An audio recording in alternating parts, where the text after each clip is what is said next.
Well, Nassau County is warning people to avoid swimming at more than a dozen beaches due to high bacteria levels from the heavy rain. The county's health department says 18 beaches along the north and south shores were affected by the stormwater runoff. They include Theodore Roosevelt Beach in Oyster Bay, North Hempstead Beach Park in Port Washington, Island Park Beach in Island Park, and Hewlett Point Beach in East Rockaway. For the full list of affected beaches, just go to our website, cbsnewyork.com. The past 7 days, 48 people have died from the coronavirus in Nigeria. It's puts the total number of deaths due to the coronavirus in the country at 176. Expectations are now rising on the total number of decisions that the president could take tomorrow. To share new insights about vital COVID-19 statistics in Nigeria is Babajide Ogusowo, Channels TV's data and information consultant. Welcome. Good evening. Still scribbling away. So more COVID-19 tests mean more cases, and more cases, unfortunately, sometimes translate to more deaths. How is Nigeria's survival metrics looking? We're doing better than the global average, and I'll share a bit more about that later.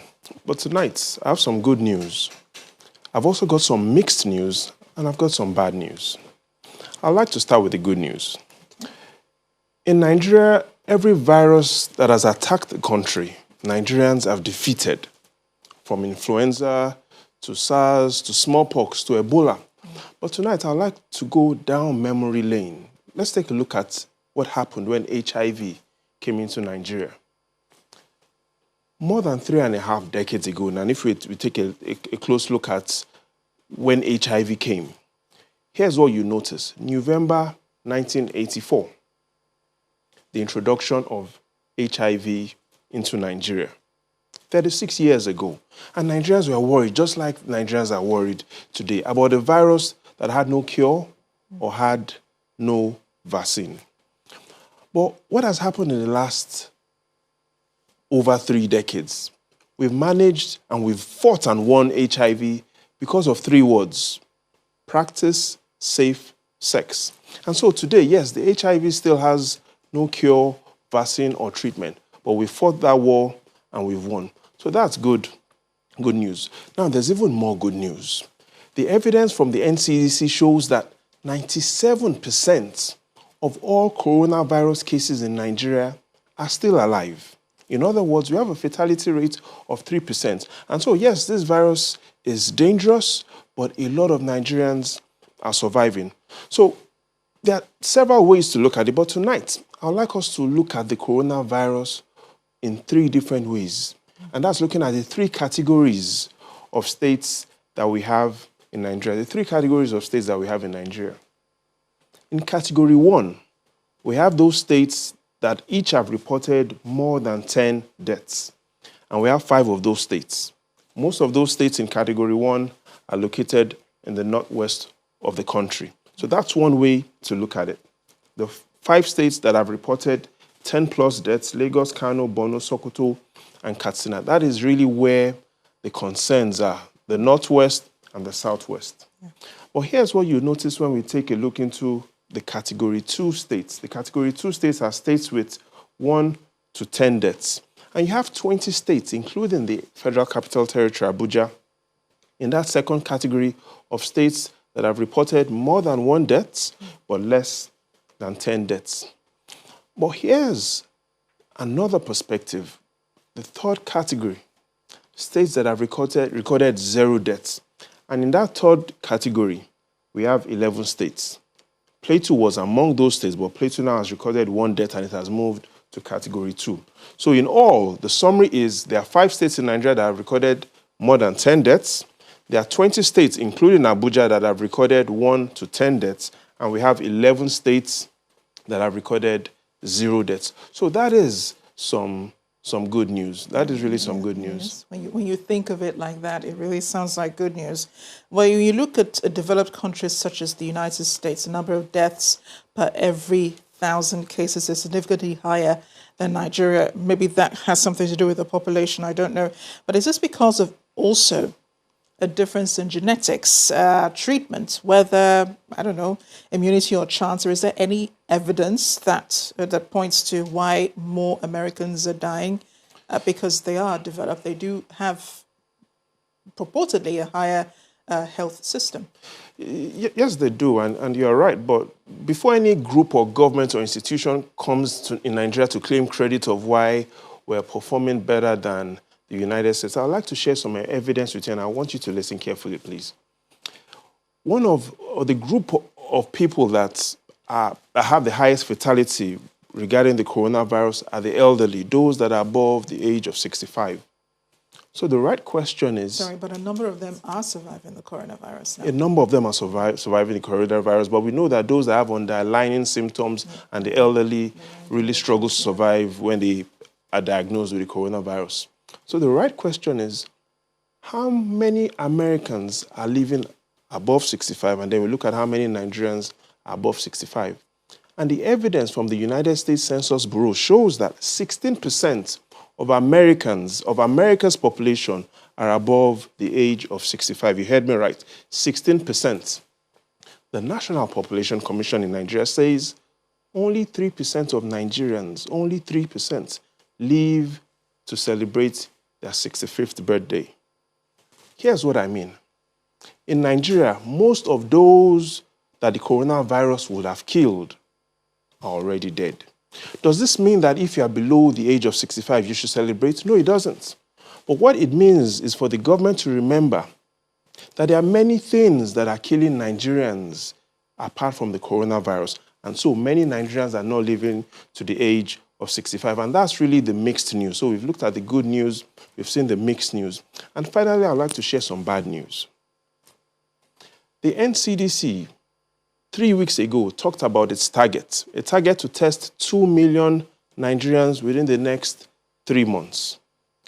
Within the last week, the NCDC has only tested 8,000 people. What it means is, at the rate at which the NCDC is going, if it doesn't move faster, perhaps Jesus might be back before we get to 2 million tests. And so the lesson is, there's good news, there's mixed news, and there's bad news. And while the nation expects the president's decision tomorrow, the president now is seeing the good news, the mixed news, and the bad news. But like we started with the HIV and that Nigerians have defeated every virus, we have nothing to fear other than fear itself. Franklin Roosevelt.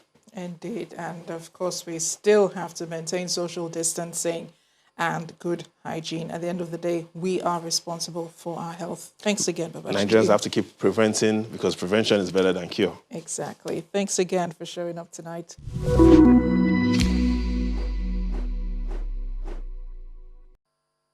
A chorus of questions heralded the arrival of the Chinese doctors in Nigeria on April the 9th, while the restriction of flights into the country was in force. Approval of their presence seemingly stamped by the Minister of Health, Dr. Osagie Ehanire, who received them in person at the Nnamdi Azikiwe International Airport, Abuja.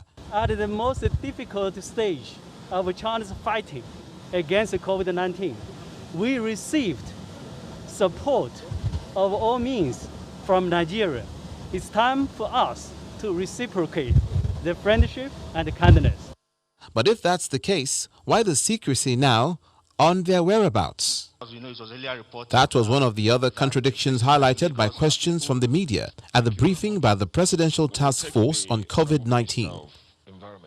I'd like to know the whereabouts of the Chinese doctors.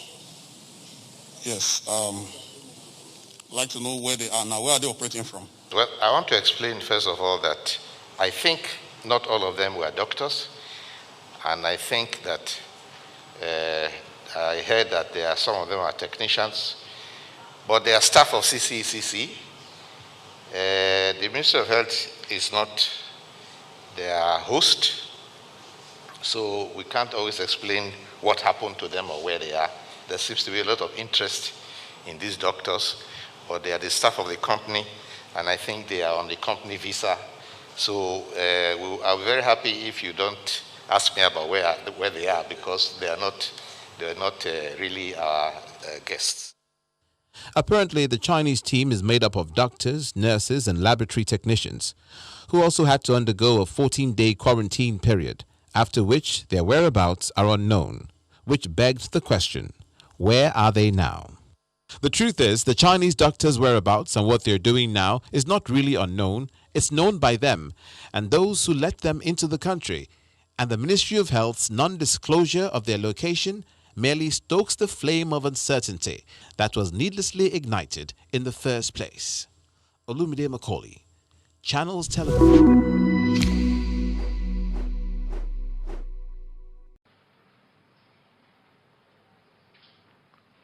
Good evening. We greet you all once again, and we must forever appreciate the very, very active, inquisitive, and curious Nigerian journalists who we want to get into everything and expose everything. It's good for a democracy, and we thank you for it. Indeed, 15 Chinese nationals came into Nigeria on the 8th of April this year. And from everything we have heard and said, they were here on the bill of CCECC, a Chinese company working in Nigeria, doing some work for us in several places. And in conjunction with some Nigerian companies, agreed to support us in the effort to respond to the pandemic. At IDU, they participated in retrofitting and equipping the isolation center there. They equally worked on the dome project that was handled by the NNPC consortium in conjunction with this day. And the lead company in the NNPC consortium is Sahara Energy.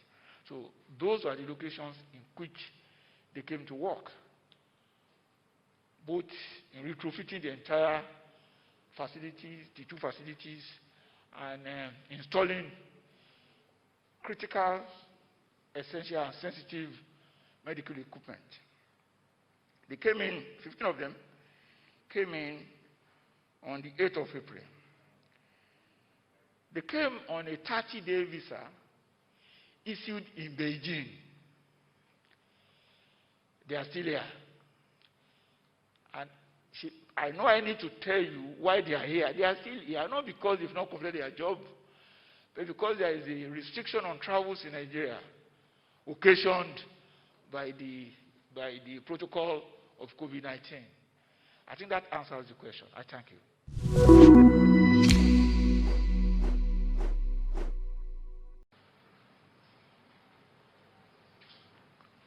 Good evening. We greet you all once again, and we must forever appreciate the very, very active, inquisitive, and curious Nigerian journalists who we want to get into everything and expose everything. It's good for a democracy, and we thank you for it. Indeed, 15 Chinese nationals came into Nigeria on the 8th of April this year. And from everything we have heard and said, they were here on the bill of CCECC, a Chinese company working in Nigeria, doing some work for us in several places. And in conjunction with some Nigerian companies, agreed to support us in the effort to respond to the pandemic. At IDU, they participated in retrofitting and equipping the isolation center there. They equally worked on the dome project that was handled by the NNPC consortium in conjunction with this day. And the lead company in the NNPC consortium is Sahara Energy. So those are the locations in which they came to work, both in retrofitting the entire facilities, the two facilities, and installing critical, essential, and sensitive medical equipment. They came in, 15 of them came in on the 8th of April. They came on a 30-day visa issued in Beijing. They are still here. And I know I need to tell you why they are here. They are still here, not because they've not completed their job, but because there is a restriction on travels in Nigeria occasioned by the protocol of COVID-19. I think that answers the question. I thank you.